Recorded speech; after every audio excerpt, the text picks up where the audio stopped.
everyone. This is Ekta. We'll start in sharp next 2 minutes. Thank you, everyone.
Hello, everyone. A very good afternoon. Before I start, if somebody can let me know I am loud and audible, if I am audible. Yeah, you're audible. Thank you so much. Thank you so much, everyone. So hello all, a very good afternoon. Myself, Ekta Dubey, and on behalf of the Brinalytics team and our title partner, Exotel, we welcome you all on our roundtable, Future of Remote Work and its Impact on Stockbroking, Securities, and Wealth Management Industry and its Future.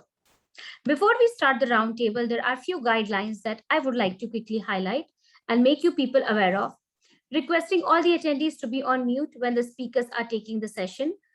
The guidelines, we'll have a Q&A after the keynote session and our roundtable discussion. So the guidelines are, you need to raise your hands, unmute yourself, introduce yourself, and put your question to our thought leaders.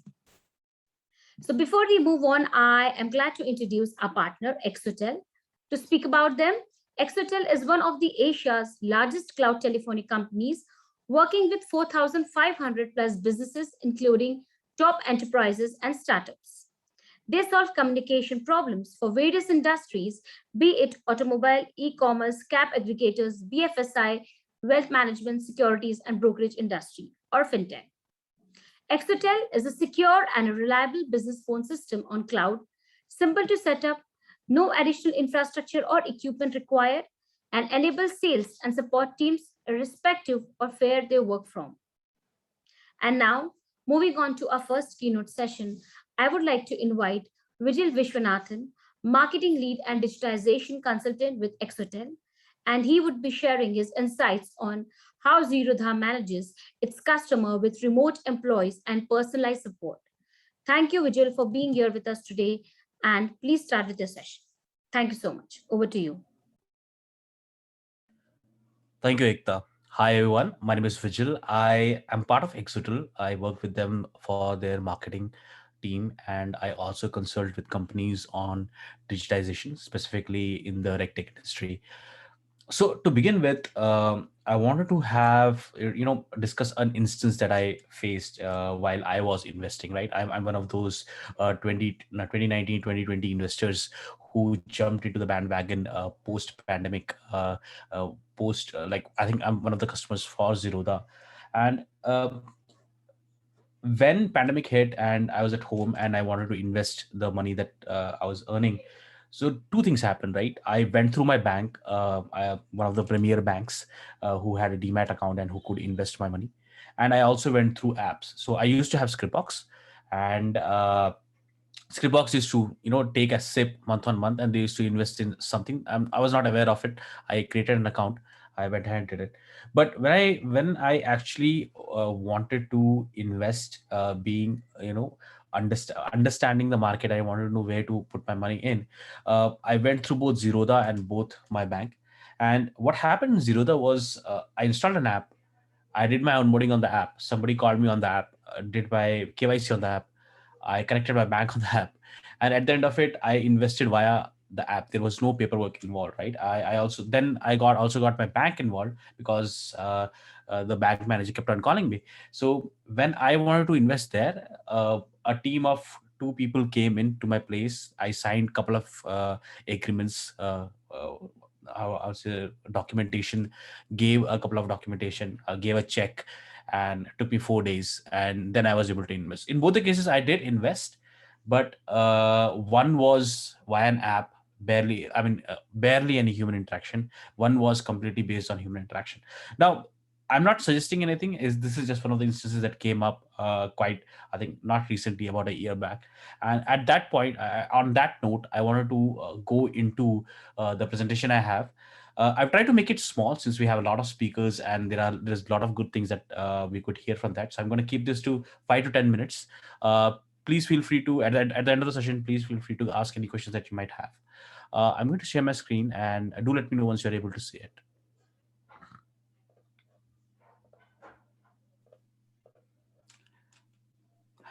Can everybody see my screen? Yes. Yes, Vijay, we can. Yes. So the agenda, basically, as I said, right, as Ekta mentioned, we are going to talk about how remote work impacted the securities industry, and what does its future look like, right? So what I wanted to start off with was how India invested and how has it changed in the last 1.5 years, basically in 2020 and 2021. And from there, I would jump onto a small case study on Zerodha. Post that, we can jump onto our discussion itself. Right. So to begin with, just to give you an introduction of Exotel. Exotel is basically a cloud telephony provider, right? What we do is we provide communication services, SMS calls, automations to our customers, and that's how we know of Zerodha, and that's how this case study came into picture. So just talking about, moving back to the industry itself, talking about how the investment or investing in Indian household works. As I said, right, before the pandemic, I was a silent investor. I knew of a couple of apps. I knew of my bank. I put in my money there somewhere, and if my broker or the person in the company told me, "Hey, this is where you need to invest," I went ahead and invested that, and every month it got directed. That's what it is. Most of my investments would have been mostly in property, in gold, uh, of course, our trusted fixed deposits. That's where most of my investments were, and of course a small part of it, but as I say, monthly SIP, uh, 5,000, 10,000, 20,000 bucks per month would go to mutual fund, which basically I was as I said, silent investor in. But over the course of pandemic, there was a massive change, right? uh, Everybody I knew either invested in stock market or used couple of, either went through their bank to invest in mutual funds, created a demat account, or went through multiple brokers to invest in stock markets. Share Khan, Upstocks, Zerodha, Scriptbox, banks itself, they themselves have their own demat and mutual fund investments portfolios. So people went there, right? So if you look at this graph on the right, you would see what used to be 17, 18 million demat accounts per year shot to 30, almost 30, 28.9 million accounts in 2021, 2021, right? And this is, it's quite, I mean, I wouldn't call it a linear growth. It just shot up. And all of us might, and this has been the scenario all over the world, right? Most of us might have already heard of Robinhood app, right? And how it affected the GameStop uh, stock price in the New York Stock Exchange. A lot of people have started investing post pandemic, and that is quite obvious from this graph itself. And one of the things that I believe why this is so is, I think, because how easy it is to access ways to invest in stocks, in mutual funds, right? Before, if I had to invest in a stock, I had to, my father used to invest, right? So he used to have an account with one of the large stockbrokers. So what we used to do was we used to go to the office, or the office person or one of our account managers would call us, and then we'll have a discussion. My father would have a discussion. I didn't know nothing about it. And they would say, this is the stock they should invest in. And then my father would give them a check, and that's how the whole process went. Right now, I did everything within a day. uh, be the KYC, be the investor, putting the money in. I invested in a matter of minutes, right? So that's what has changed. The accessibility has changed, at least from my point of view.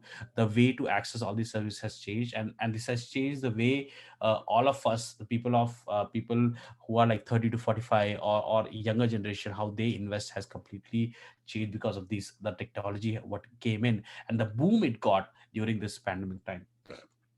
So jumping from here, I want to go into Zerodha, right? Why am I talking about Zerodha? Zerodha for us is a big case study.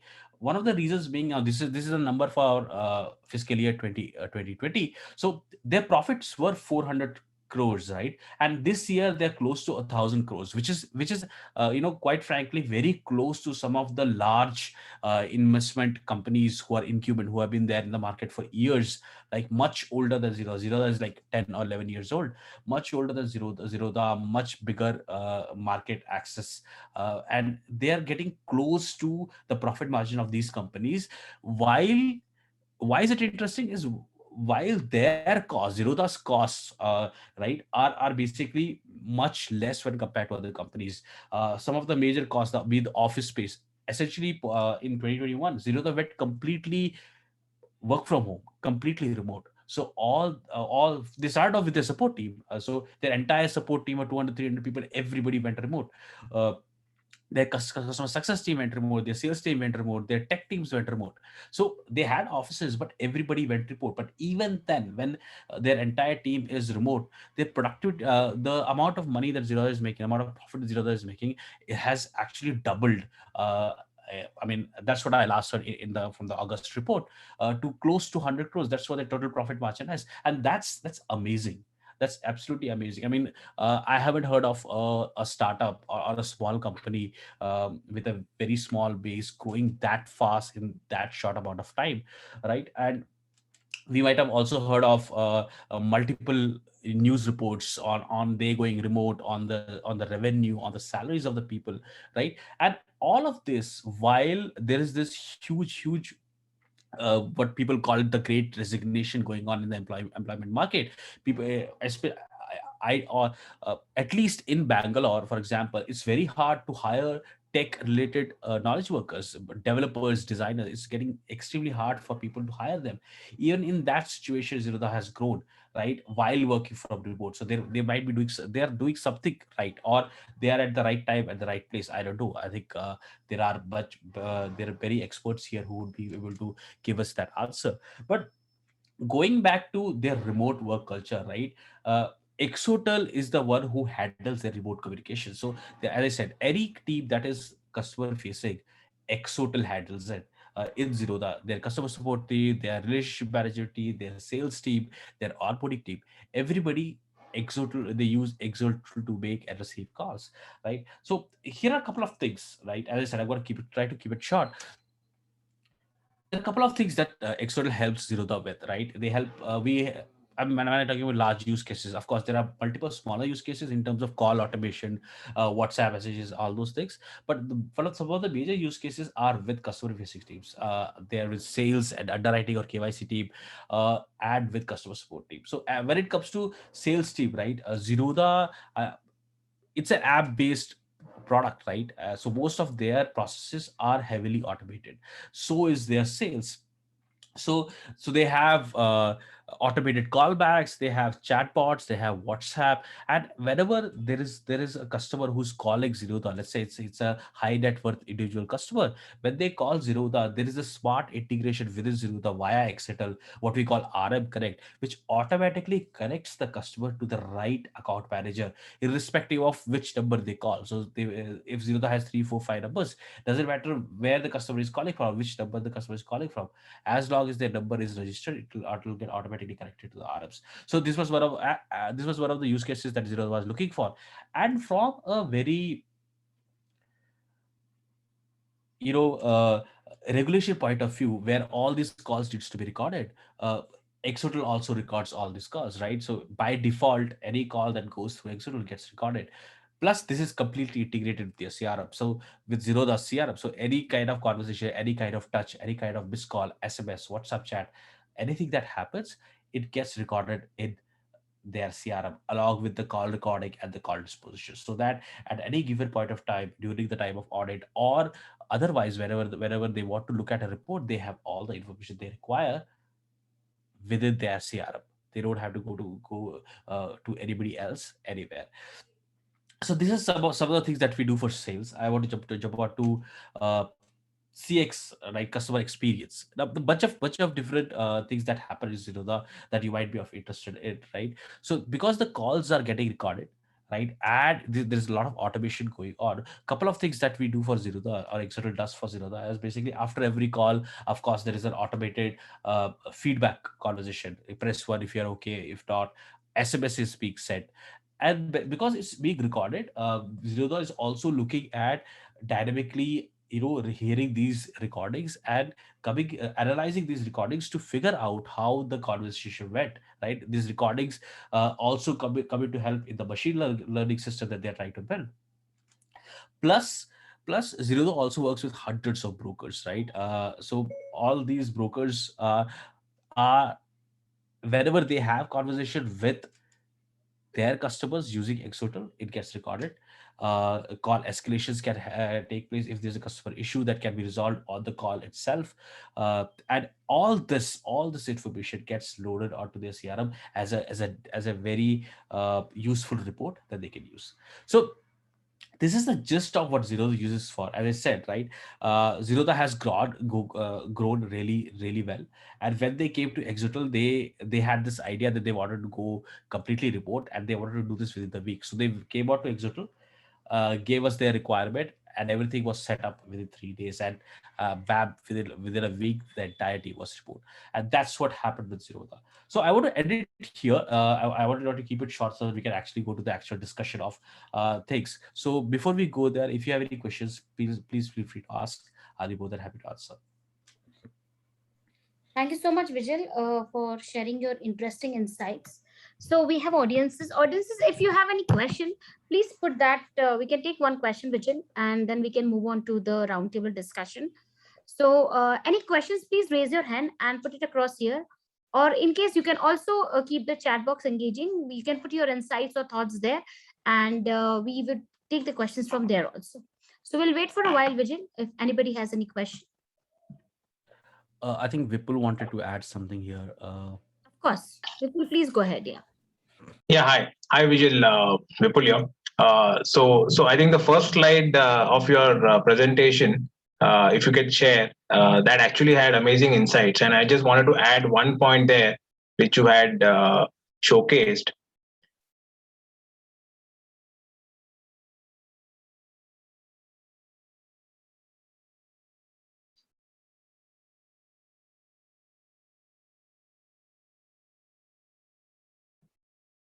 Yeah. So the chart on the left hand side, which you which showcases the amount of assets, amount of capital deployed into each and every asset class. I think apart from the number of accounts which have got opened in the last 1 year, 1.5 year, if you look at the other asset classes have actually started underperforming. So if you see the other, real estate gave no returns for a while, bank deposits were giving no return. And that is one of the reasons, apart from the increase in number of demats, that is also fueled fire.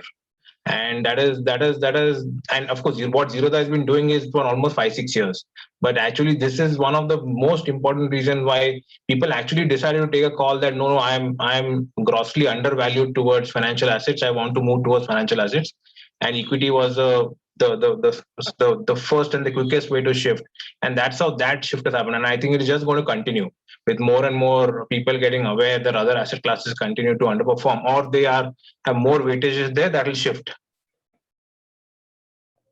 Makes sense. Makes sense. I mean, there has to be a reason. I mean, for people like me who are new to the investment game, it's of course ease of access. But people like my father who has been in the system for too long, he would look at how are his current assets performing and where can he put the money that he has right now. That completely makes sense. I mean, if the other assets are not performing, equity is of course the de facto way to go and invest in. That completely makes sense. Thanks. Thank you so much. Yeah, Vipul. Bhaskar here, I would like to add something to it. The shift happened also because if you look at the other investment avenues, like FDs, when I started as a college student, means finished my college, I used to get 12%. So there was no impetus for me to even do stocks. I was doing stocks because I'm a commerce student, but FDs were giving me 12% safe returns. Why should I do? Now it's going down day by day. So would you like to do FD? I don't have anything in FD. And this market will only keep growing. We have about just about 4% of the country investing in this. So even if we reach 10 or 15%, it's a multiplier which we are looking at. I actually haven't seen 12% ever. I think the highest Yeah, I've seen it is late 90s. It used to be around 12% because I that mean, is the time I got some money from my parents and I put it into FD. My first account in HDFC. That was the revolution, the bank revolution. UTI Bank, HDFC Bank, all coming together at the same time, offering account opening from home. So that was a revolution, and today we are seeing another kind of revolution. absolutely. I mean, I think the highest I've seen is 6%, and right now, on an average, I see about 3%, 4% on the FTs that I have, which basically I kind of right now moving into mutual fund, which are giving me much better returns in the last 4-5 years. So yeah, I mean, Yeah. I think yes. Yeah, hello. I'm Ajay from SMC. So I just want to add to Mr. Bhaskar, like even because there are a lot of phases like of the market awareness, like since 1992, like awareness started with Harshad Mehta and UTI, this thing. Then we have seen the phase of the Ketan Parekh kind of thing. And earlier people used to take stock market as a speculative market, and they used to avoid investing into stock market. Over the years, even I've seen the perception of how it is changing. But I think the AMFI campaign of mutual funds here, I think it made a very big difference into the market. Like it brought when regulator is doing this kind of campaign, mutual funds here, and it is going to the masses. I think it played a very major role in changing the perception of the general public, general masses. So they started looking at mutual fund, and mutual fund is majorly it is an equity, and we have seen like since 2006 or even like how mutual fund AUM is growing. It has become more than 31,000 crore, and it used to be even less than 6 lakh crore. So I think this was a major thing which got encashed during lockdown, because lockdown almost each and every industry got hit, and even the stock market was at its bottom, and the interest rates were very less. So people looked at the capital market, and people were at home. They got more time to study more, to educate themselves more, and they started investing into capital market. Absolutely. I mean, the point you mentioned, Ajay, I mean, one of the major reasons why I personally speaking, and talking about the friends, people I know, why all of us did not go ahead and invest in stock market was because we didn't know enough about stock market, and for us it wasn't a safe bet, right? Mutual funds, I think. My learning of mutual funds came in much later. I knew about stock market. I never knew about mutual funds. I knew about mutual funds like 4 or 5 years ago when I was looking for a way to save tax, right? So and there were these ads running, and which basically said there are tax saver funds. That's how I knew about mutual funds. I mean, education, as you said, has been a major driver, at least in mutual funds, as far as mutual funds are concerned. At least in the groups I am in, I'm 30 right now, so 5 6 years ago I was 24 25 years, right? So then for us the only way we came to know of it was from these awareness ads, or from our seniors who we worked with, or the accounts guy who basically told me, dude, to save tax, why don't you invest in mutual fund? That's how we knew, right? And there was nobody else. So financial education, I think, how it's moving in the country would definitely add on to the complete growth of the entire system, right? You spoke about UTI, right? And we have, I think, Gaurav Suri sir from UTI. Is Gaurav here? Yes, Yeah. to Yes, be head yes. of. So, Yeah, Vijay, yes. can I first introduce the topic and all the speakers? And because the audience would also like to know, and that would be really helpful. Will Absolutely, that absolutely. Yeah, work? please, Yeah. please. Sorry about that. No problem. So, yes, of course, this is going to be very interesting roundtable discussion. The topic being how remote work culture is affecting the securities and the brokerage industry. And I'm happy to introduce our speakers today.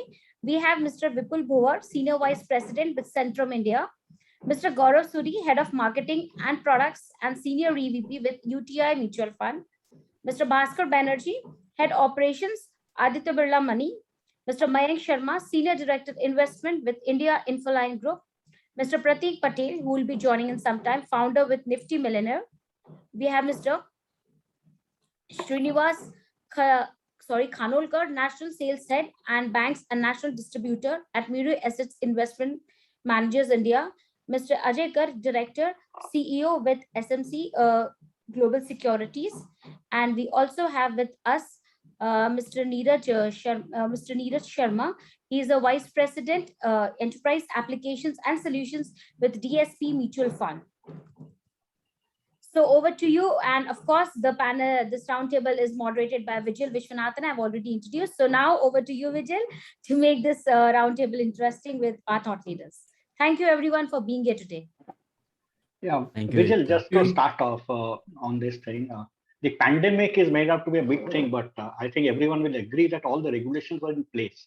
What pandemic actually did was the companies which are not native digital like a Zerodha or the startups like Upstock, they had an application for onboarding, but they were never focused towards it.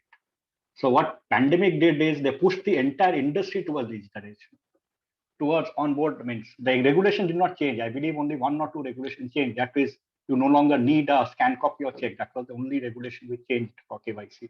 But everything else was in there. But 50% of the accounts were still being done in the traditional way because people take time to change. Pandemic pushed us, I think, 10 years ahead by forcing us to do things the new way. Absolutely. I think before pandemic, Aadhaar stopped. So Aadhaar was a revolution in terms of KYC. Then when Aadhaar stopped, SEBI, RBI, and everybody else pushed video KYC in. I'm just talking about onboarding and KYC, right?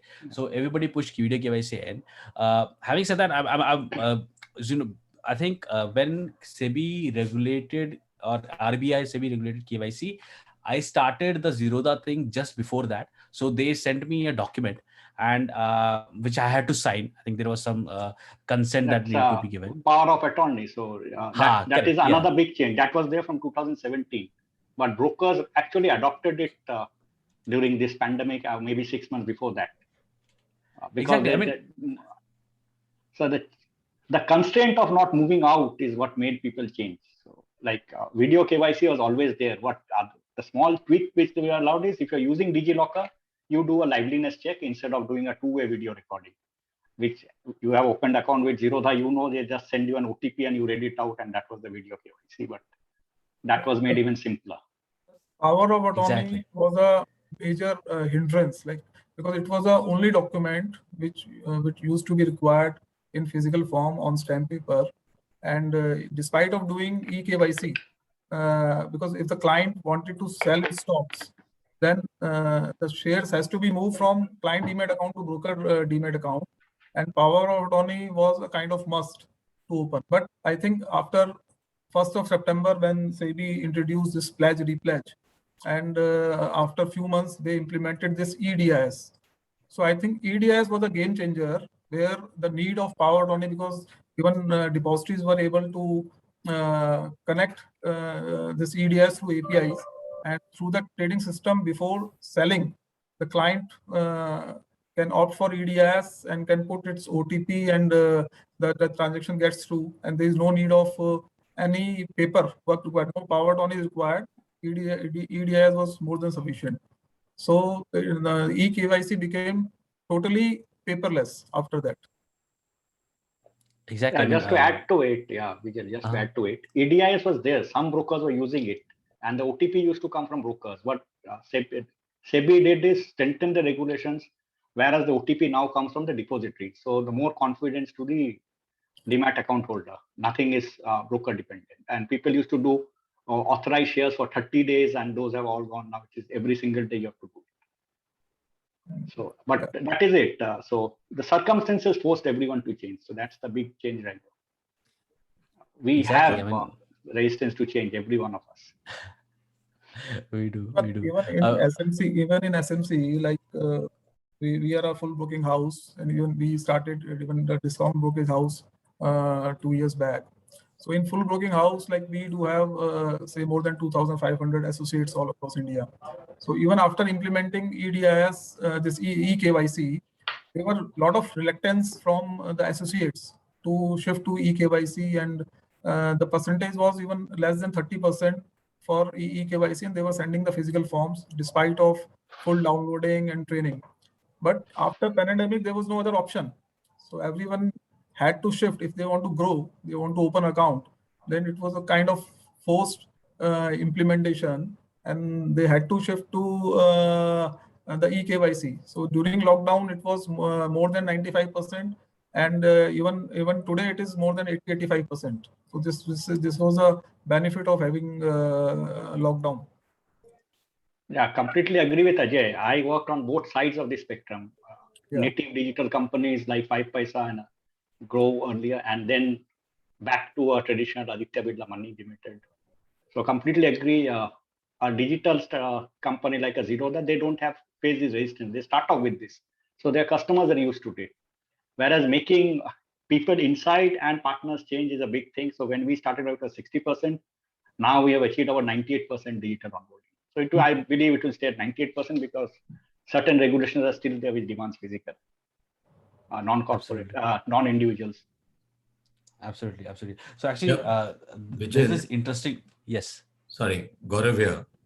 Hi, Gaurav. Yes, I was just going to ask you this question. I'll come to the employee part first. I just wanted to comment on, a lot of times numbers can be interpreted whichever way you want to do that. I mean, just as a matter of context, if you have to just pull back out of the pandemic, the financialization of assets was a reality which was happening in India. When I say financialization of assets, in a underdeveloped economy, most of the investments are in real assets, which is real estate and gold. And the shift to financialization happens with economy growing. So if you were to look at just the last 4 or 5 years, the percentage of mutual fund assets or capital market assets have doubled as a proportion of household assets. So that is one. It might have got accelerated by the pandemic, but that shift was already happening. And like somebody mentioned earlier, I think there were 3 key inflection points. One was the demonetization exercise. 2, the announcement of RERA guidelines. And 3 is when our industry, the mutual fund category, at Amphi pooled together all the sums of money to start mutual funds. I was a part of the initial committee which launched the campaign. I think these were big shifts or big forces which move the people into the category. At the end of the day, you must still remember that if you look at mutual fund as a category, as if you look at AUM as a percentage of the overall GDP, it is still at 10 or 12%. Globally, say in a US market, that number would be close to 80%, and that's the headroom you have to grow to. Two, I think while we are all excited and thrilled to have this super normal growth in the last year, which was riddled with fear, we must remember that people have not seen, at least for the first time investors, they have not seen a down cycle. The testing time really are when you see a down cycle, how many people who get into direct stocks have the ability or the courage to bear losses and stick on. So that's the only couple of points I wanted to put in as a context, before we get too excited. I think you were asking me about impact of pandemic and remote working, right? Vijil, that's what you want me to speak about? Exactly. On top of that, I also, Ajay and Ishan also mentioned how there was a pushback from the brokers and the agents on using this digital form of onboarding, right? So apart from what you mentioned, if you could also shed light on, UTI is how do I say? I think one of the oldest financial institutions in the country, right? So. So somebody like UTI, how would you tackle this pushback that you see? Because I worked with banks, right? Banks in the sense I've sold to banks and I have my own mutual fund accounts with them. They haven't done a video KYC with me, even though it's available. They still do paper. So that's the question I want you to tackle if you could. That would really fair enough. I'll give it a shot. I think first you must remember we were fortunate. There were 3-4 large trends which are happening, and I would say largely true for most of the financial services. One is the shift to digital. It kind of got accelerated by the pandemic, but by and large, across the financial services spectrum, if you see, I think we are relatively more digitized relative to all other categories. And I'll put some numbers to talk about it. Second, the whole entrepreneurial ecosystem, the way it has exploded, it has created a lot of choices for consumers in the marketplace. So whether it is stocks, crypto, mix of these products, mutual funds, hazard choices for the customer. The regulators, I think we are lucky relative to the rest of the world. They are far ahead of the curve, and I think we have a regulatory intervention probably every fortnight. I think a lot of challenge for the businesses is how to remain in a BAU process and manage those regulations and manage the process. The fourth piece, I think, which further hastens the shift to digitization or using technology, is shrinking margins in the business. And the last is competition. Competition, which we thought is relative to the categories, probably adjacent to the category. Having said that, I think for us, we were the incubators of the category in the country. We go back 50 years ago. 3 years ago, we started a massive digital transformation exercise around IT infra, IT infosec, and business transformation. I think, and last year we were fortunate, as soon as the pandemic was, or the lockdown was announced, within 3 days, we were able to work remotely. So I think that went without a hitch. So that was a testing time internally for our business. You must remember, we have been talking about a VUCA world, but last year was a perfect, I would say, add an edge to the VUCA: volatile, uncertain, complex, ambiguous, but hyper-connected. I think a few questions which were going out in our mind were, what part of our jobs can be performed remotely? How will business monitor productivity while still wanting to respect privacy of all our employees? How do you manage working hours? Because suddenly people were locked up in the house and they had their families to look after. It was asynchronous working. How do you create a culture if you're onboarding new employees? How do you engage them? How do you support people? And last but not the least, everything around IT security, safety, because you're dealing with financial and financial instruments. I think we had a simple framework. The first piece was just to get into a reassurance mode, both from an employee as well as an external partner stakeholder perspective. We use a simple framework where we say feel, think, act, where we believe that we behave based on what we think and we think based on what we feel. So essentially, I think the first dipstick was onto the mood. At the consumer side, there was fear, issues on survival. From a money perspective, for the investors thought, will I have access to my money if I need it? They were anxious, they were clueless of what was going to happen. So I think the first phase was just to deal with this and reassure people. I think then came the phase where you were thinking that, okay, we have gone through this process of digitizing, if I may, but how do you humanize the digital process?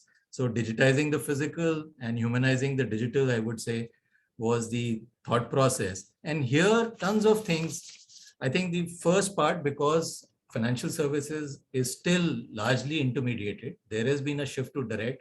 A lot of people, a DIY customer segment is increasing and increasing rapidly, but we still have a lot of partners and ecosystem dependent, on us as businesses. And mostly when you look at technology, the way to implement technology traditionally has been a lift and shift kind of a method. What I mean by that is if you have a physical process, you digitize it, you use technology, you a lot of times lose the opportunity to discover a new workflow. And let me give you an example. You have a approval mechanism, 4 people have to sign. Normally paper would move, people would sign. And then you say, okay, I'm digitizing it. Email is there. You will start sending email and the email moves. It can be simply substituted by a word processor or a central account where people add their comments on one place, and you have a much faster and a simultaneous parallel kind of a process. So we used tools like Slack and Miro internally, Miro for brainstorming and ideas. I think the biggest focus was on people. When I say people, because we realize, if they had to relearn or re-architect on how, we felt that this was a people's business. People buy into people first, then there is a brand choice, and last is a product choice, because products are very complex and technical in the financial services. And suddenly, this people to people interaction became virtual. So how do you humanize it? I think the first part was, how do you create more learning agility? So the only internal, I think, push we had was, let's get into a do, learn, do cycle, that you experiment as much as you can, try out new things, because we don't know what will work. What is a new way of, prospecting or soliciting customers? Focus a lot on communication, because this is the only way you're going to interact. So how do you use voice modulation? We are digital migrants, at least my generation, our organization, they are digital natives out there. How do you communicate differently between them? And really, it also had to do a lot with the physical and mental well-being of employees. I think that was the piece we focused on. The second piece, I would say, was then, if we had done this, how do you harness this energy of the collective? We were attending more meetings initially, and later on realized that while all of us had become very productive, the work hours had suddenly expanded. So we had to at least push back and bring in interventions to say, let's build in some free time, let people, because you are used to working remotely, have a way of create a ritual around meetings, keep breaks, because on Teams or whatever platform you were using, you just got into back-to-back meetings and continuously throughout the day. The other thing is, the way you work in an organization, it is mostly role-based. I think so. What we thought internally is, can you look at a skill-based kind of an intervention? So you look at a common set of problems and you bring people with different skill sets. So you want a voice from the ground, a sales guy who's closer to a distributor. Like you were saying, there's a distributor resistance to adoption. How do we, create adoption because we have the wherewithal or the infrastructure? So we, just from a UTI perspective, to plug this in, we have a very large landscape. We are present in across 560 odd districts. So besides having a mobile web assets, we have conversational commerce tools. So whether it is chatbot or it is a interface, we are getting into assisted voice or a UI interface on our apps, because we thought that since they are primarily designed for English speaking, English understanding audience, do we require, and we are doing a test pilot as we speak, of assisted UI within our app for Hindi speaking audience, because that's where we saw some resistance. So from a digital perspective, we moved to some 96% of our business being digital. But that 4% is the last mile which we are trying to bridge as we go ahead and see how we can move that. And a lot of interventions in terms of microprocesses, straight through processing, eKYC, the Aadhaar piece which you said is now back. So with Aadhaar KYC, probably that whole onboarding process will become a lot more smoother and quicker. The last piece was on, I think, just creating rituals. When you work in an organization, you feel, you belong to a brand or you belong to an ecosystem. How do you do that remotely? I think so. What's important is that we transfer some of that whole energy of coming to office and interacting virtually. And we decided to create certain rituals. So whether it could be meetings or using hangout spaces, the physical spaces being created virtually, and how do you use them, whether it is for ideation or discussion boards.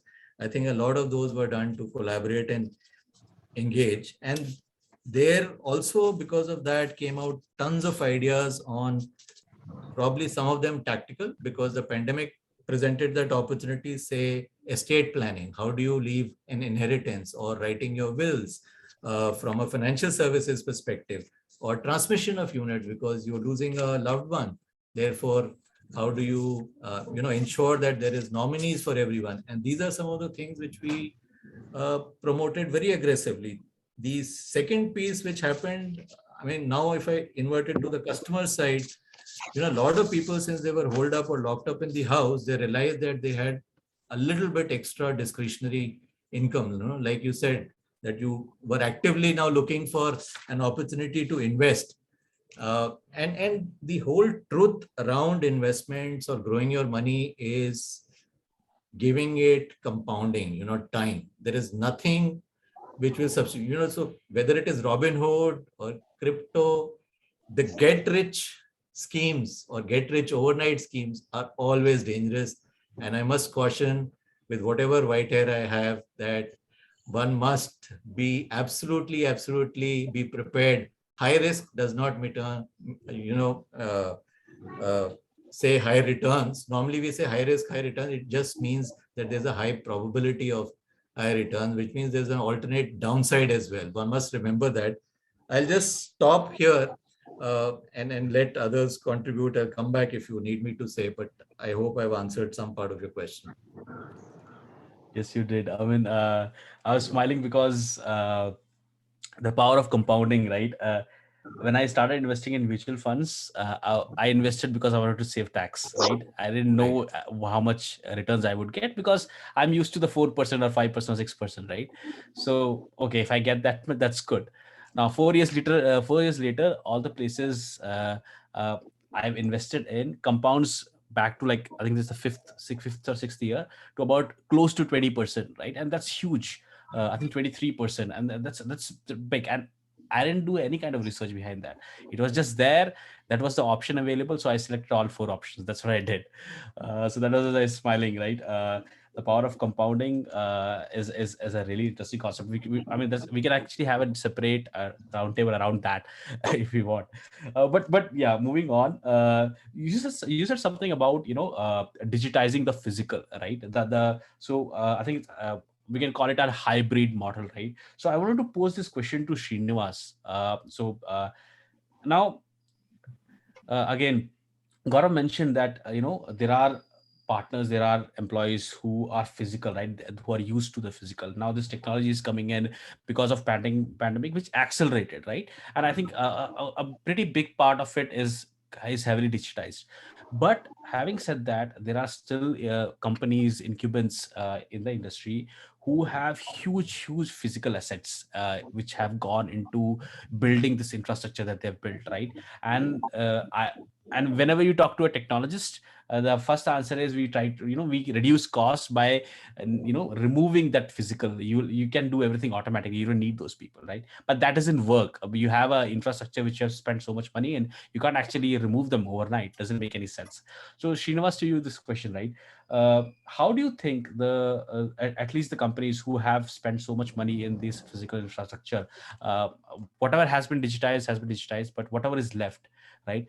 How would they make it work together? Like as I said, how would they make it hybrid? Is there a way to make it hybrid, or if there is, how would they do it? So I know I asked like 5-6 questions in a single line, but if you can try to answer it, that would be really awesome. Thanks, Vijay, and thanks for inviting me here. It's an interesting one because I read about one survivor of the Japanese tsunami who said that most of my investments or most of my money I used to always access with my phone. And on the day when the tsunami hit, he started running out of cash because the stores stopped accepting money as the digital infrastructure started failing or the electricity grid started failing. And that was a very interesting article to talk about that the consumer is saying that everything can't be digital, and probably everybody on the forum also agrees that everything cannot be digital. What we've seen post the pandemic, I would actually go back. I remember in 2016, we went back to Miracetis from Korea. So we went Seoul, and remember taking a round trip around Seoul where we saw this one huge gigantic board of one international bank offering FD for a year for about 2.76. And next day when we were having a conversation with our colleagues there, they were talking about ETFs, they were talking about structured products, and I'm talking 2016, that's about 5 years back. And we had to actually stop them and say, hey, look, you 2.76% excites you and 6.5% is not exciting us, right? As a consumer of the investment product. So there's that gap which needs to be filled. What happened in 2020 with COVID is that we are living in a different world where result of which people have adopted to newer technologies, have newer ways and newer investment products. But when you look at whether does everybody understand the product in the same way? So digitalization is good for a communication message of one to many. But in terms of follow-up, in terms of understanding whether that message has been consumed in the right way. So digitalization, cut out the grapevine, there will be no message lost in translation. But you need some people to go back and then get those feelers back whether you've understood the right message or not. Because eventually, please we should remember one thing: we are in a business of managing money, which is by itself fiduciary in nature. So our interest lies first with the investors' well-being. If the money is managed in the right manner, it will do.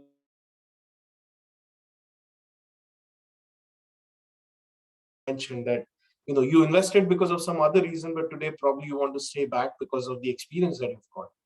Now, if the experience doesn't turn out well, what Gaurav also mentioned initially, then of course, then the whole cycle sort of starts revert. At our organization, especially on remote and hybrid, and our take on that is you cannot replace the human. You can number of things he's doing. You can digitize a lot of the last mile connectivity, information exchange. You can do a lot of that, but you still need a lot of human intervention coming. And in terms of remote working, if I probably just go back one step for your question before this, we have had this one principle on hiring when we're looking at that. If our business is about building trust with our investor for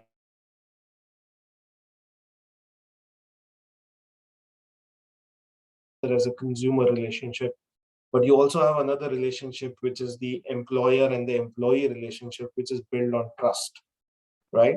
So whatever you want to know about the person, you should have the right checks and balances while you recruit the person. After that, if you keep adding process after process after process, and then checks and balances in place,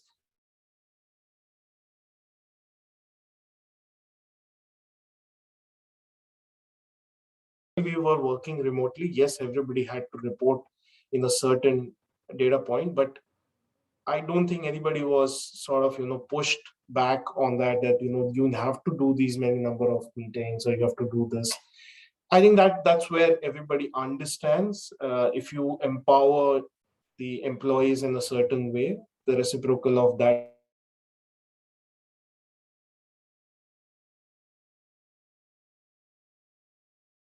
Just add on, we did to actually keep our entire force sort of occupied is expand our product basket. So probably if there is anyone who's really utilized the time well, is we would have gone from just about 12, 13 different products to now almost, closer to, almost 30 products.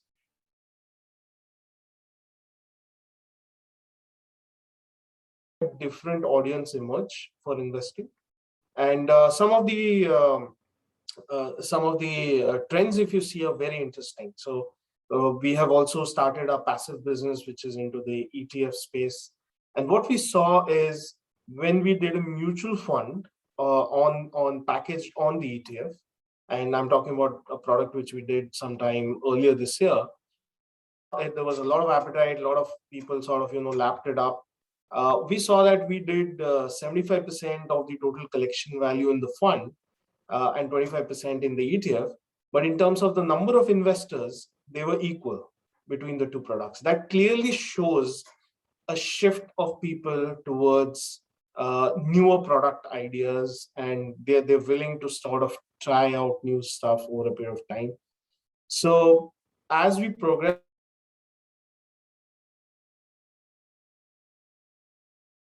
also try to experiment with more different products coming out. Eventually, if you're happy with 4-5 products, there was a time where probably a year back, 2 years back, people are happy with about 7-8 products in their portfolio. Sooner you will find them still having those 8 portfolios as the main core portfolios, those 8 products, but you will have another 20 which will be for sat.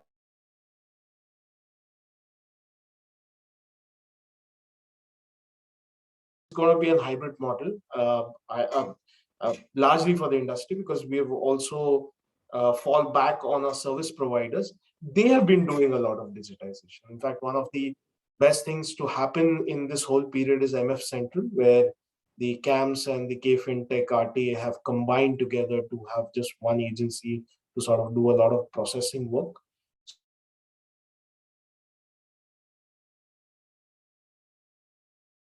The number that you're looking at, 4% number of investors coming in, is the account aggregator framework, right? It's the only the banks are live right now. The insurance have supposed to go live. The SEBI oriented ones have to go live. PFRD has to go live. It's just the banks and very handful of banks. Once all of them are on board, I think you're going to see a huge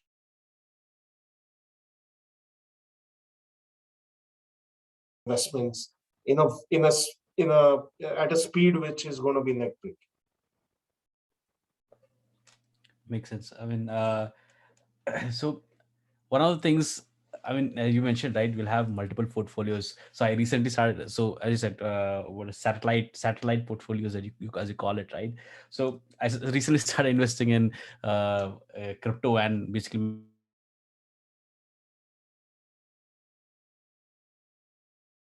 yes, I mean, the one thing that you mentioned, right, the risk appetite, rather than risk, I would say the appetite to try new products is increasing in the consumers, right?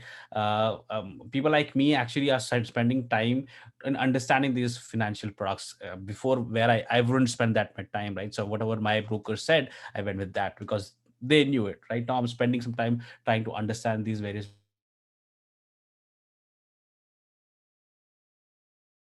specific assets that I invested in, now my portfolio is increasing, right? I think I have a set in Scriptbox, I have a set in Zerodha, I have a set in Upstocks, all investing in multiple funds, right? And I'm trying to expand, and just started off with crypto. So and the risk appetite is increasing, and the tech is enabling it, right? Now here's the question that I wanted to ask Neeraj.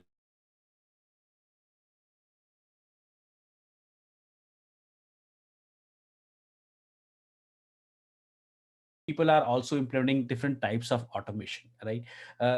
That is the one end of the spectrum. That is what all the traditional systems are doing. Then there is this DIY that Srinivas mentioned. Zerodha is completely DIY. There are, of course, HNIs who have calls, but mostly it's DIY, right? Crypto is completely DIY. I don't speak to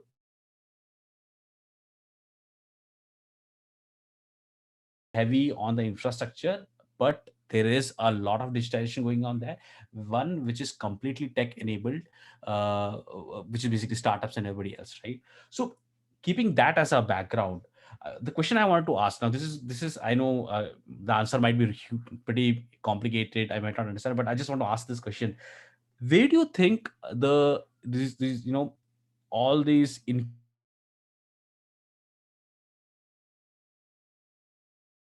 this DIY, right? Are they going to completely become DIY like Zerodha, like Robinhood, like Upstocks, or are they going to remain in the position where they are? Because things like account aggregator, as has mentioned, is going to completely change the game. It's going to simplify a bunch of different things, right? Yeah. So where do you think they are going? And that's what, if you can answer that. I know I understand open.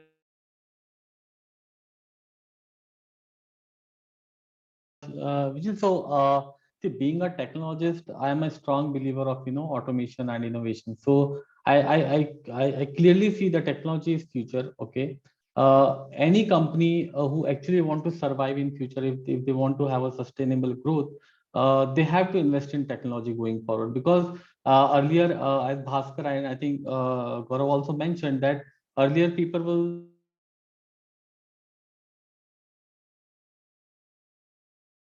could make the changes. They could make the shift towards the technology, and that really helped them to run their business.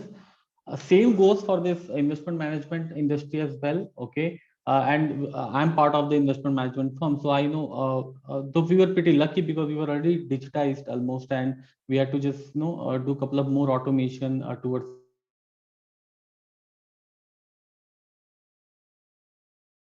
But I think if you see, there are multiple innovations happening around investment management, towards security business, also toward broking business. Also, now things are becoming completely humanless. I think people are moving towards complete touchless integration. So I believe the companies should start thinking about investing into technology. They should not compromise on the technology budget if they really want to sustain in future. Because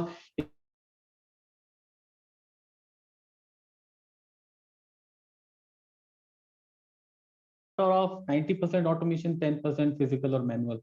You cannot sustain with 40% physical or 60% automation. I see in 5 or 10 years down the line, you have to automate your processes around it. And I'm not saying that there'll be the unemployment will increase. What I'm trying to say is probably the role and the type of work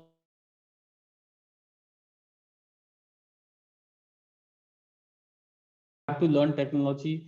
They have to build a skill set around technology, because so that is what I think. Like we invested in technology. Other firms who are into investment management business, I'm counting all the domains within finance. They should invest in technology, because if they really want to sustain, because this we did because of pandemic. But even if they would have not been any pandemic,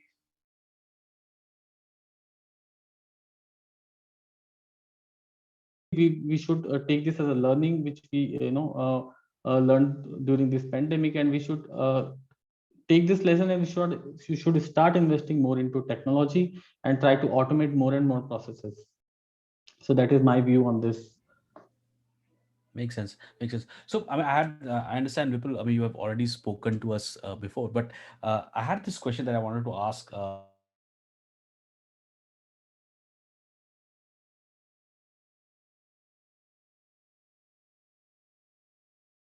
kind of financial product that might be loan, credit card, anything else. They say I'll send a person to your home. I'm not exactly open to people coming to my place, right? I'm vaccinated. I believe I'm safe, but I'm still a little, I have a pushback when people want to come to my place, right? So now from that, right, from that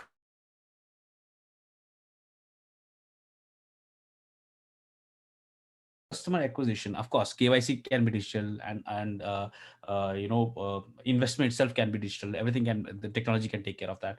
But when it comes to customer acquisition, when a customer has to has to be onboarded, right? Again, a couple of places where I've tried to invest which are not app based, they have come to my place, right? I did not like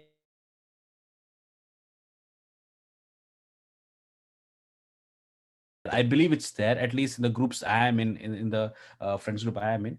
People still don't like people coming onto a place, right? So I believe that would affect customer acquisition in a certain way, right? Because there is infrastructure, there is people, right? So the question that I want to ask is,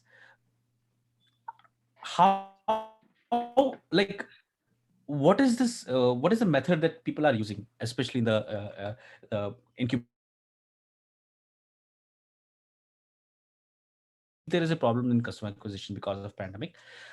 What's happening in the current market to get over it? Like, I know it's getting really specific, but what is the way that they are approaching Zerodha? I know there are ads on the YouTube or ads on the website. I can click on it and I land onto the app and acquisition happens that way. So what's happening with the incumbents, the people who have been in the industry for years and years, depending on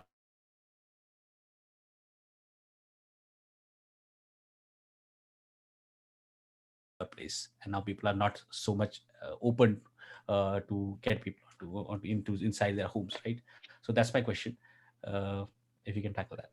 Yeah, sure. So initially, I think the first thing everyone realized that we just need a good Wi-Fi to connect, and that was itself an eye opener for many of our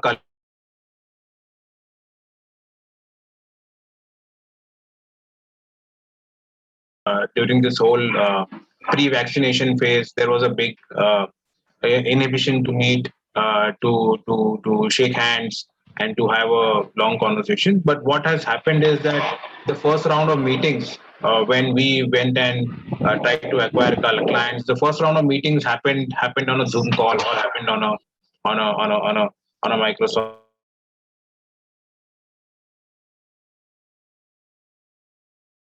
3 6 months earlier. And it's only once the lockdown eased out and things went back to normal, we tried and put a face to, we did a one-on-one meeting, and we tried to close the meeting. In the meantime, what the core focus actually was on to ensuring that our existing clients are communicated, are well communicated, are well aware of what are we doing,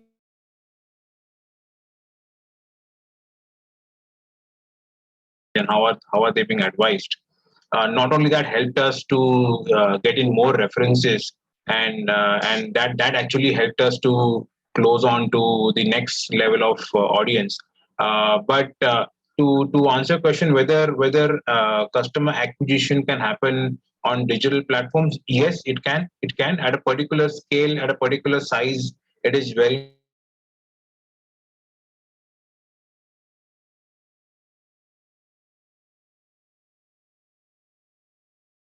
be a group meeting. In fact, it'll be a bunch of other assets, other product managers coming together, and then there'll be a conclusive discussion on that. So acquisition is going to be tricky. Some acquisition can happen over a Zoom call. Some acquisitions will have happen on Zoom and physical,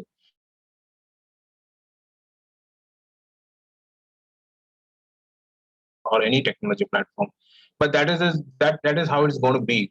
The good part is that as a team, when we used to travel across India, and when we used to travel to cities and various other places, we should spend a lot of time in logistics and traveling. So what has happened is the bulk of our logistic time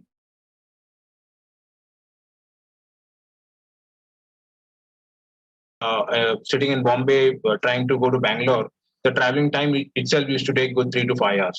In that 3 5 hours, today I can easily close down at least 3 good calls with my existing clients. And hence, I also have time to spend a lot of time to spend on acquiring new clients.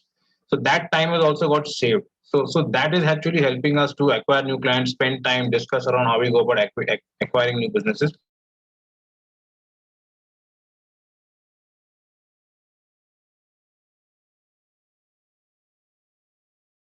You will need to have face-to-face meetings. You will need to have one-on-ones. At the same time, you will need to have follow. You can have follow-up meetings on Zoom, but that in between meeting is going to remain. That is not going to change. Makes sense. Makes sense. So this is kind of an open question to all of you. Like anybody can.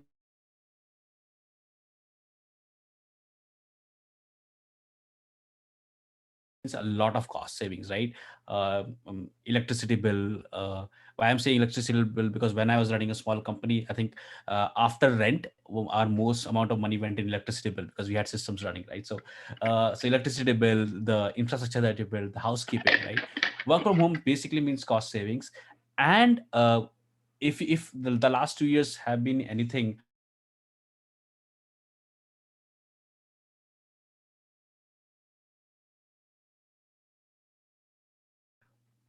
having said that, right, apart from some of the tech companies like Exotel, for example, all of us are work from home, right?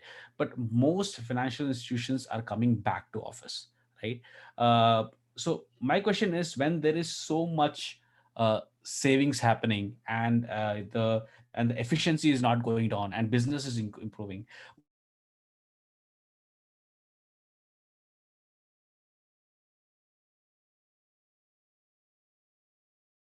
enterprises in India at least are recalling their employees back to office, right? I have a couple of ideas on that, but I would like to hear your thoughts on why is that, when so much money can be saved without affecting business with work from home. So, Vijay, if I may take this first. Yeah, I completely agree with you on the saving.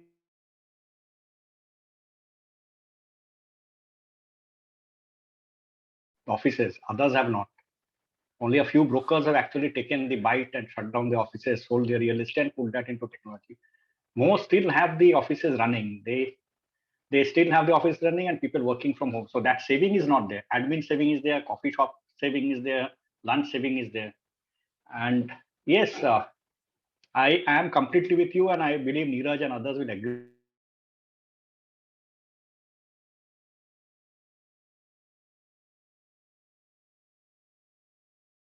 With collaboration required only when there's a big change due to regulations. Maybe once in a while you need to get the teams together so that they bond together. That is what I believe it should be. Any change will have resistance. So some people may not be comfortable with people working out. There are tech companies who feel that, okay, my guy is working from home. He is also with us. Whereas I sincerely believe that going forward, maybe we have 2 years time, at the most 3 years time, where we need to completely go towards technology and hybrid working. It will never be completely work from home like a PwC or something. Our business model support. Now, if you have an HNI customers, you need a human intervention. No one is going to give you 10 CR, but just by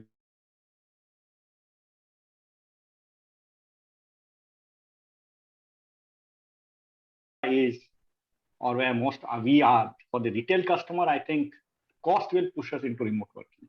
There's no second acquisition, be it anything. So it will be a remote working in the future. It's just a matter of time. Digitization will push us, cost will push us, the industry will push us. It's something.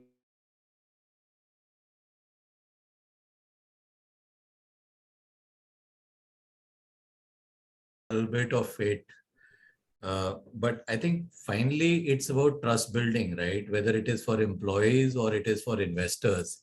And when I said humanize the digital, how do you build trust in a country like India, especially when you have low literacy levels, low understanding of categories?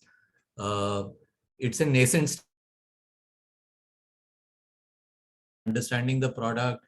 Then yes, then I know the product. I'm just removing the friction in accessing the product, and it can go digital. But today, the physical, delivers something. So size, scale, presence makes me less fearful if I have to put my money. Similarly, if I'm an employee, if I am trying to hire people, or if I figure out,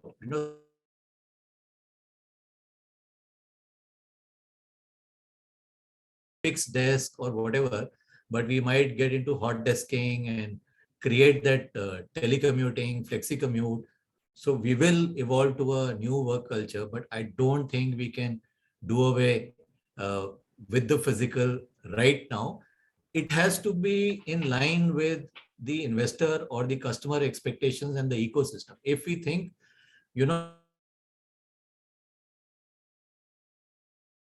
which is very different from the existing reality, yes, maybe that's how new businesses will be incubated. And like I said, especially in our context, we are yet to see a down cycle. Let's see a down cycle and then see how many of us can manage the grievance and the anger remotely of people who are losing money or have lost their money and who have just invested in a half.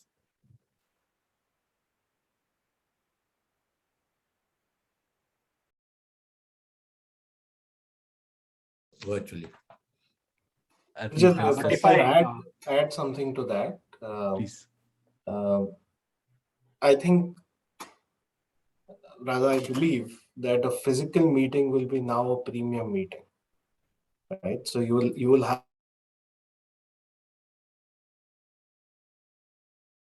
the digital meeting or remote meeting, and I think there will be clear guidelines for it. So if it's going to be a communication or an information oriented meeting, then it will be virtually. If it's going to be a meeting with dealing with some acquaintances, I think it will be digital. If you know that it's going to be a long travel for you, only to pass a very small information which you could have just done it on a phone or maybe a call like this, then it will be a virtual meeting.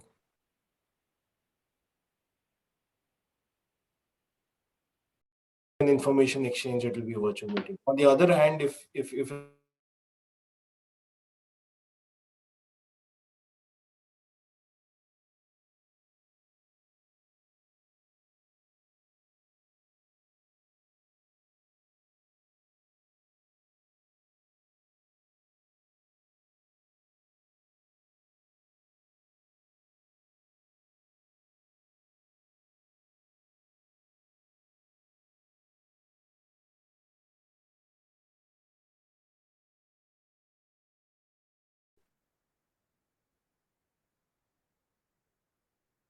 I agree with Mr. Srinivas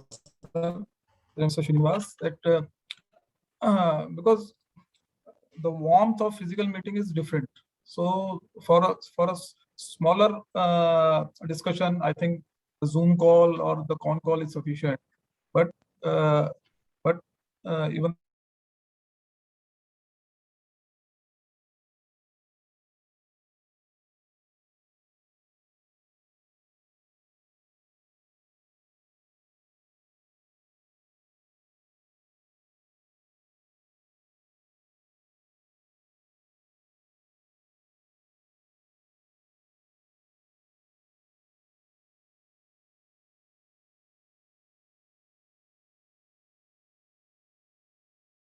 is important, but to save the time,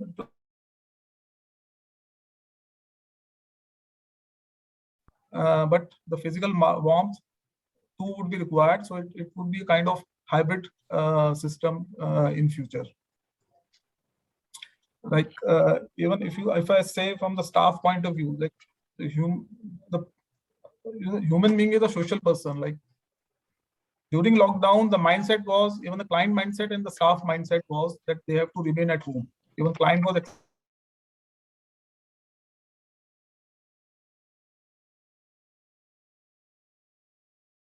willing to manage. But in today's scenario, like they also do have some social need. They want to come to the office. They want some change. They want to meet people. So coming to the office also satisfy their social needs as well. The similar kind of environment, the proper infrastructure might not be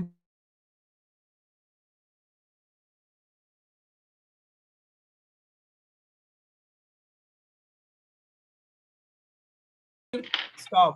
The work from home culture suits very well. So there are a lot of females who even do not opt for job, or they feel very difficult to manage the work-life balance. So for them, like after this pandemic, even the businesses time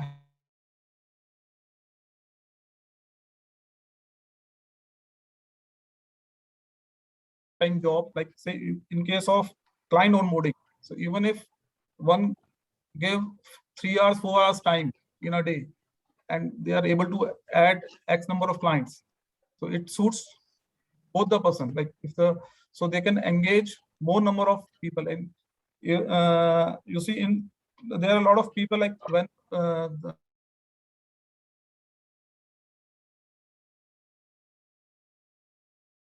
tier 3 cities, they were not ready to leave their parents. So even for them, like they can be there with their family and still they can do some work. So it has opened up a new era. Like even the mindset of the entrepreneurs have changed, and they are looking into it positively. How the work from home.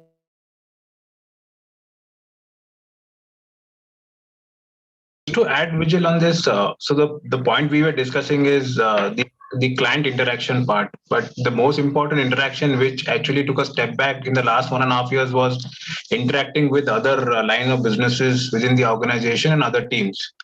So while as a team we were able to collaborate and make decisions and be able to smoothen out our businesses, but having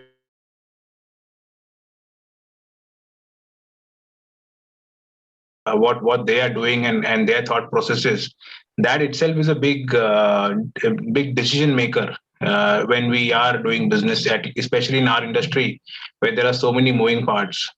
Second thing, what Ajay made is a valid point, and we have been hiring people from organizations or from regions or regions. We have gone to places where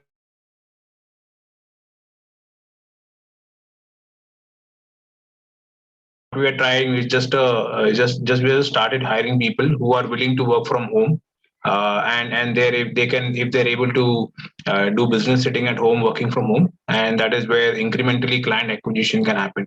So that we would have never thought in a normal environment or a pre-COVID environment, we would have never had thought about that kind of a business model, which is something which we now.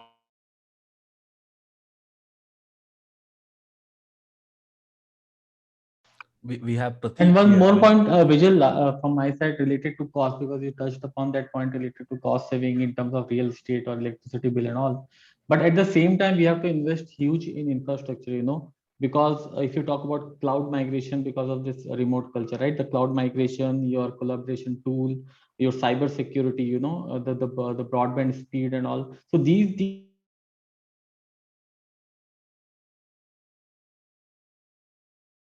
premium solution and all, these are very costly solution. And maybe in future the cost will only increase, knowing that the everyone is moving towards remote culture. They may also increase the cost to earn some premium. So the future is not going to be very easy in terms of cost. At the same time, you might be saving cost at one area, but you'll have to compensate on that by investing into infrastructure. So that will be there. And as far as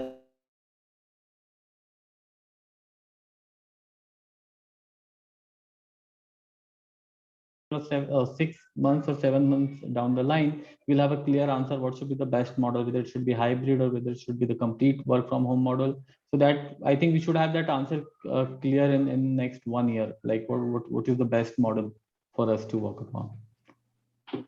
Absolutely. Yeah. So we have Prateek here. So I had a question for Prateek.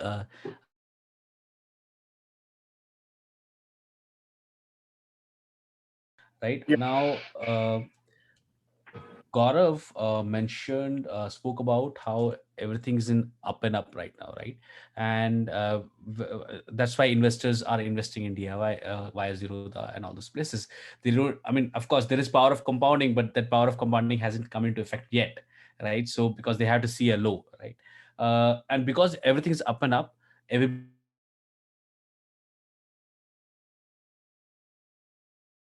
asset which is growing really really well. So that's why I'm investing, and I think that's one of the reasons why companies who are DIY like Zerodha, like Upstocks, like Small Case are growing in a rapid pace, right? So the question for you is, Gaurav mentioned ki we would face a downturn, right? It always happens. If a year has been really good, next year we might face a downturn in the stock market and people might lose money.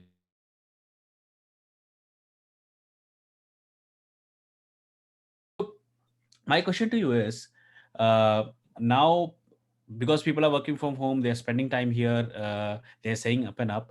How would, so over a period of time, I'm pretty sure they'll see downturns, and when they do, where do you think these companies who are completely dependent on the upward trends of the market would stay? Would they sustain? Would they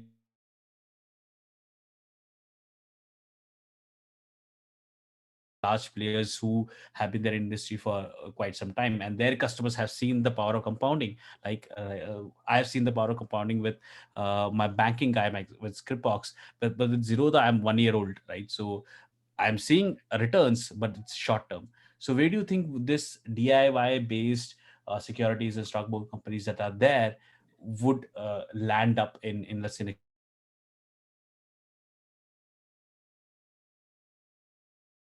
I know I'm referencing a bunch of different conversations that you were not part of, but if you can answer that, that would be awesome. I think, Vijay, what I see that those companies who are not prepared for the downtrend, right? Or those who are disciplined, like if you have recently seen the tweet of Zerodha Nitin Kamath. So what he has told that, like, he has told that this bull run is not. So they are preparing themselves कि यहाँ से अगर business 50% भी down हो जाता है या 70% भी down हो जाता है, you know, if the business is down 70 or 80%, still they will be able to sustain or not. So that is the question that we need to ask ourselves as a management, right? If we are not ready for that, then somewhere point of the time we need to face that reality. And those companies or those management, those who are not ready for such periods, I think they will have a very tough time.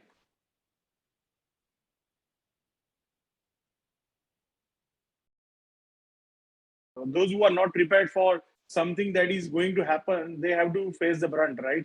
So it applies to investors also, and it applies to the companies also. It's not like that it is only applied to Zerodha or Upstocks or Grow. It applies to investors also. They need to say the rainy day, right? So I think the point is which company will sustain.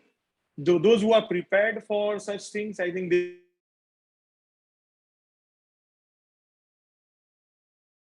But we have always seen the stories, bank corrupt few brokerage companies or whatever, right? You know, so I think preparing ourselves is very important rather than this will happen or not, right? Another view is that I've heard is Zerodha and companies like them are making money right now. They would actually become like the incumbents. They'll become, they'll have infrastructure.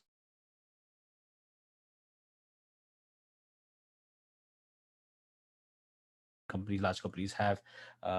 There might be technology which is DIY, but like how Ajay mentioned, right? There is DIY discount broking and there is full house broking. So Zerodha and these companies would also move on to such a structure. Do you think that's a possibility, or do you think Robinhood has actually made a complete business out of it? Right? I don't think they have a complete brokerage. It's a discount broker.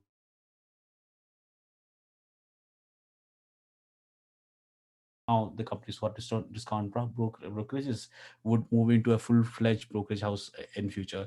Is that a possibility? Because that's what I hear when you talk about getting ready for the inevitable. Is that the case that you're saying would happen? Which I can probably throw up some number to it. If you watch the numbers very quickly,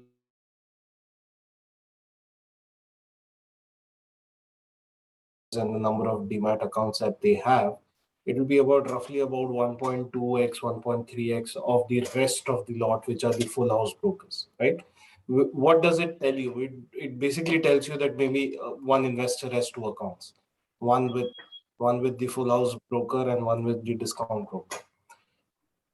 Does he do business on both sides? We don't know, right? You need to.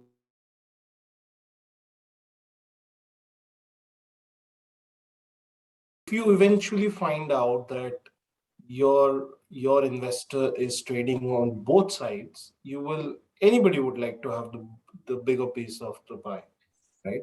So it's a natural progression, whether they do it, whether they don't do it, whether the full house guys do discount and the discount guys do it full house. I think that's to be watched. But if you ask any company,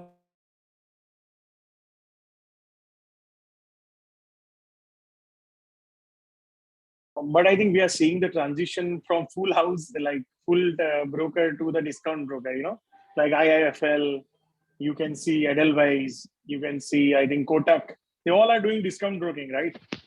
So I think everybody Pratik has a point, but eventually it's human nature. If you keep doing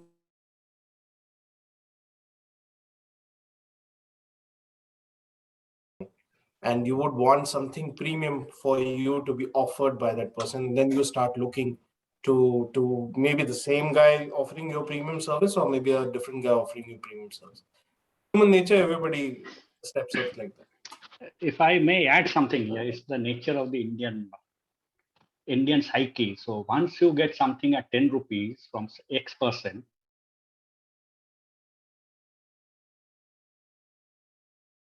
or give you 11 rupees. So if you are a discount broking house going up to the full broking house, I believe is an impossibility given the mindset, because he is used to ye to zero mein deta tha, why should I pay him? It's good. It's very easy to come down from 10 to 0 or 20 to 10. But the reverse journey with the Indian psychology is different. I don't know about other places in the world, but it is an impossibility that at any point of time,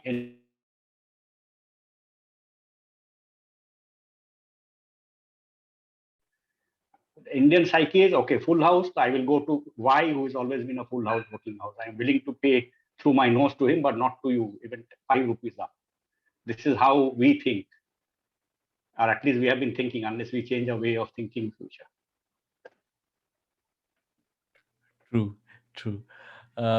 So again, floor is open if listeners want to, and from a panelist point of view, if you guys want to add anything, please feel free to. Yeah. So thank you, Vijay. Thank you all the speakers for sharing your strategic insights. So yes, we are open for the Q&A. We'll at least take one question. So before that, you can raise your hands, audiences, or if we don't have any question, we can have final thoughts from our thought leaders, Vijay, right? So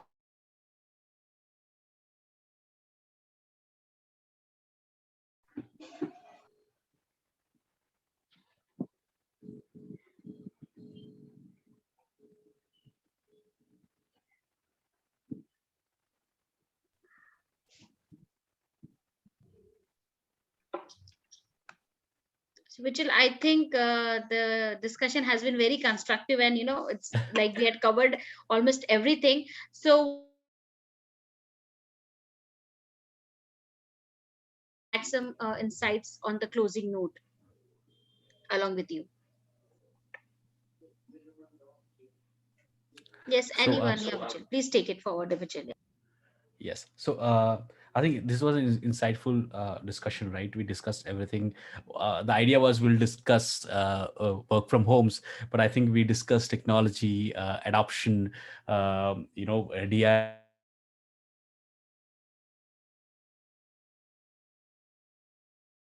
Right. So I think we discussed a lot of things, and one of the most interesting things for me has been the power of compounding. Right. I think that's something I think I'm going to go and read up on about. I've read a lot about it, and I think that's really interesting. And this discussion, I mean, though we moved away from our central topic, but I think it added a lot of value to me, at least.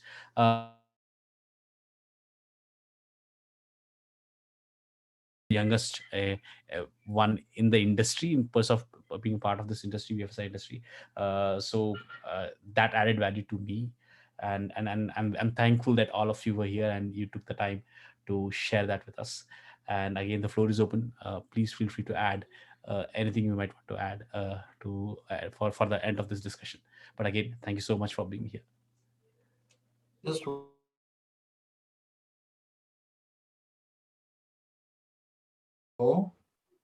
please remember that there's a difference between working from home and working from hometown, right? So that as long as you're closer to your workplace and can always be called in for some discussion, that is always going to be a much better hybrid solution. But being somewhere very remote where it gets very difficult,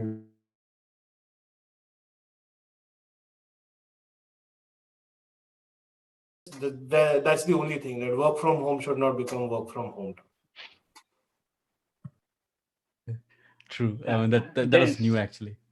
Yeah, Vijay, there's no right answer to it. So it all depends on organization to organization, how people change, how management thinks. A native digital company will always allow work from anywhere.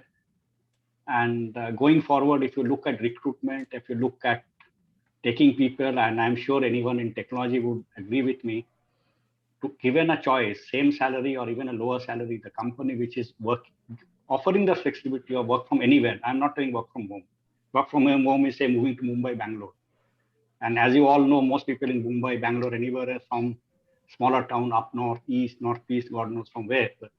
So as long as you provide those facilities, you let the employee take a choice of moving, not moving, that's up to him.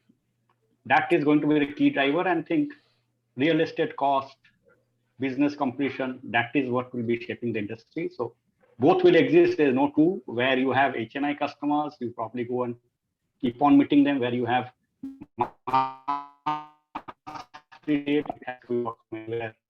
completely digital, otherwise your margins simply cannot afford you going and doing a handshake. How much your retail customer loves it. He may love it, but you can't afford it. You can't afford to shake his hand. Yeah. What I would like to say is it's rarely, technology which disrupts business, but it is how people use technology which causes these disruptions. What will remain true is, what are the customer issues? How do business understand customer issues and problems, and what processes or solutions you offer to fulfill that gap? I think that will remain true. So if employees can figure out a way of doing this remotely, or businesses can figure out a way of doing this remotely, and customers accept it, yes, that will be the shift which we're having. As long as we are relevant and in line, in sync with how the customers are facing, most of the time the customer adoption of technology is faster than adoption of technology at the business end.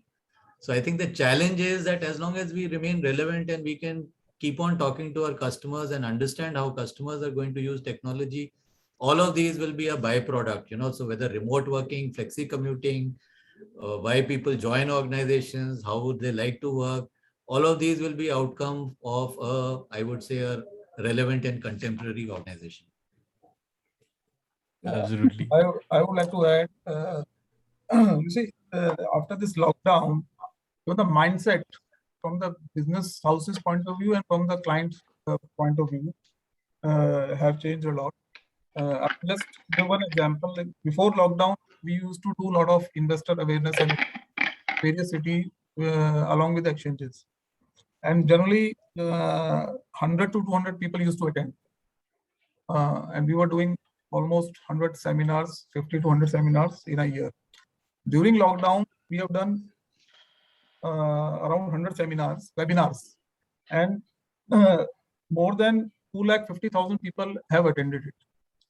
And in one webinar, I remember it was on derivative by our research head. We got the registration of more than 19,000 people, and our Zoom ID was 10,000, and at one point of time, even 10,000 was blocked. So this kind of scenario would not have been possible before lockdown. So the mindset has changed. I would say both ways. from the customer side as well as from the business houses side. Makes sense. Makes sense. I mean, that's a brilliant number. I think we should Exotel should do more webinars. We've been discounting webinars for some time, but yeah, that makes complete sense. So I think, Vijay, we are already over time, like we are 5:10. So on that note, I think we had interesting insights coming in from all the speakers. So on this note, I would like to thank all our thought leaders and all your audiences for taking out your precious time and Friday afternoon and staying with us and sharing great thoughts. Vijay, of course, thanks Exotel for associating with us for this interesting roundtable and helping us to get a good thought leaders on board. And we would be sharing the video with all the audiences and our thought leaders by Monday. And also, we are keen, if you are keen to know about Exotel cloud communication solutions, we are happy to connect with you with them one-on-one basis, for which we'll reaching out to you again. That could be a one-on-one brainstorm session with Exotel. And so on that note, thank you once again, everyone, and stay safe and get vaccinated. Yes, thank you so much. Thanks, guys. Thank you. Thank you, Vijay. Thank you. Thanks, Vijay. Thank you.